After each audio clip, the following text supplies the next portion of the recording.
వెంకటేష్ గారు వచ్చినటువంటి అతిథులందరికీ శాలువాలు ఒక్కొక్కటి ఇస్తారు. మీరు చక్క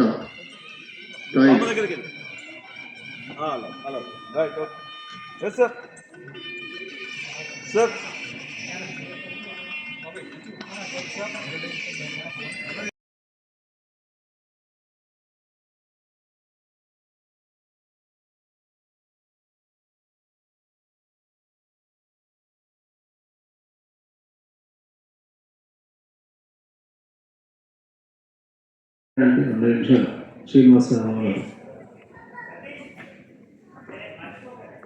మా గ్రామం అమ్మాయి మా గ్రామం కాదు, మా పక్కింటి అమ్మాయి, వేరే కూడా కావాలి.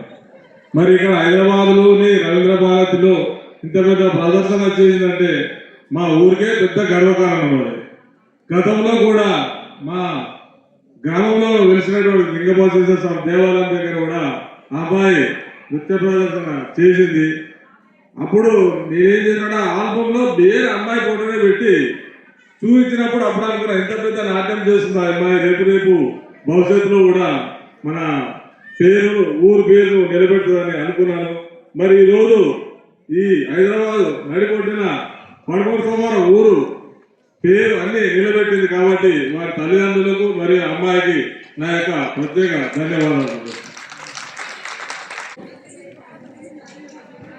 తన 16 years కళ ఈరోజు నెరవేరింది. ఎందుకంటే చాలాసార్లు మా ఇంటికి వచ్చినప్పుడు చెప్పేది సిస్టర్, అన్న ఎప్పుడైనా సరే మేము రంగప్రవేశం చేస్తాము, మన విలేజ్లో అందరినీ కూడా మీకు అందరూ తీసుకొని రావాలి. అంటే యాక్చువల్గా మేము కొన్నిసార్లు ఇప్పుడు బాజీ సేవగా గారు చెప్పినట్టు టెంపుల్ దగ్గర మనకు 1,00,000 మంది 2-3 lakhs మంది వస్తుంటారు టెంపుల్ దగ్గరికి. ఆ టెంపుల్ దగ్గరికి వచ్చినప్పుడు ప్రదర్శన చేసినప్పుడు మేము ఏదో లైట్ చూసి వదిలిపెట్టేసేవాళ్ళము. కాకపోతే నిజంగా తప్పనిపించింది. ఈ రోజు రవీంద్ర భారతిలో మమ్మల్ని కూర్చోబెట్టి తన రంగప్రవేశం చేసినందుకు నిజంగా తనకు హార్ట్లీ కంగ్రాచులేషన్. మేము చిన్న ఉన్నప్పుడు కానీ ఇప్పుడు కూడా మేము బయట రవీంద్ర భారతి దగ్గరికి వచ్చి బయట నుంచి ఫోటో తీసుకొని పోయేది రవీంద్ర భారతి కనిపించినట్టు. ఈరోజు మా విలేజ్ వాళ్ళు అందరినీ తీసుకొచ్చి రవీంద్ర భారతిలో ముందు చైర్లో కూర్చోబెట్టింది చెల్లెమ్మ. నిజంగా చెల్లెమ్మకి ధన్యవాదాలు తెలియజేసుకుంటున్నాను. Thank you so much. వాళ్ళ పేరెంట్స్ కూడా నిజంగా చాలా గ్రేట్ఫుల్ అండి. ఎంత కష్టం వచ్చినా ఈ వృత్తిని వదలకుండా 16 years కష్టపడి దాన్ని ఈ స్థాయికి తీసుకొచ్చినందుకు వెంకట్ బాబాయ్ కూడా నేను ధన్యవాదాలు తెలియజేస్తున్నాను. Thank you so much. దూరం నుంచి వచ్చి మా అమ్మాయిని సపోర్ట్ చేసి ఆశీర్వదించినందుకు మా గ్రామ పెద్దలు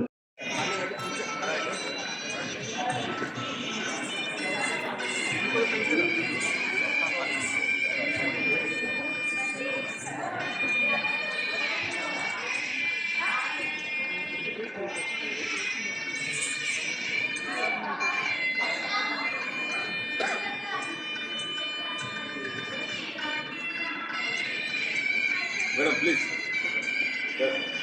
అన్న కూర్చో.